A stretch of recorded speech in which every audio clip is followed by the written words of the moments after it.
ಇತ್ತೀಚೆಗೆ ಬೈಂದೂರಿನಲ್ಲಿ ನಾಡಕೋವಿಯಿಂದ ಗುಂಡು ಹಾರಿಸಿ 3 ಗೋವುಗಳಿಂದ ಕೊಂದ ನರಸಿಂಹಕುಲಾಲ್ನನ್ನ ಶೀಘ್ರವೇ ಬಂಧಿಸುವಂತೆ ಬೈಂದೂರಿನ ಬೆಳ್ಳಾಲ ಗ್ರಾಮದಲ್ಲಿ ವಿಶ್ವ ಹಿಂದೂ ಪರಿಷತ್ ಬಜರಂಗ ದಳ ಪ್ರತಿಭಟನೆ ಮಾಡಿದೆ. ಸಂತ್ರಸ್ತ ಕುಟುಂಬಕ್ಕೆ ಸೂಕ್ತ ರೀತಿಯ ಭದ್ರತೆಯನ್ನ ರಕ್ಷಣೆಯನ್ನ ನೀಡಬೇಕಾಗಿ ವಿಶ್ವ ಹಿಂದೂ ಪರಿಷತ್ ಬಜರಂಗ ದಳ ಒತ್ತಾಯಿಸಿದೆ.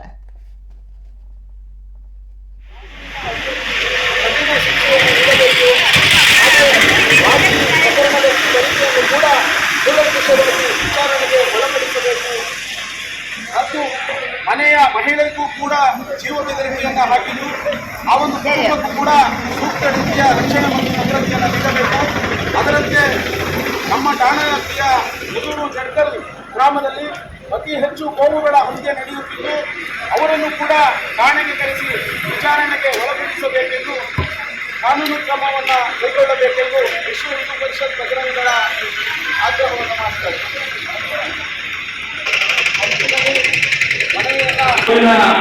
ಹತ್ಯೆಯನ್ನ ಮಾಡಿದಂತ ವ್ಯಕ್ತಿಯನ್ನು ಬಂಧನ ಮಾಡಬೇಕು. ಹಾಗೆ ಆ ಸಂತ್ರಸ್ತ ಕುಟುಂಬಕ್ಕೆ ಧೈರ್ಯವನ್ನು ತುಂಬುವ ನಿಟ್ಟಿನಲ್ಲಿ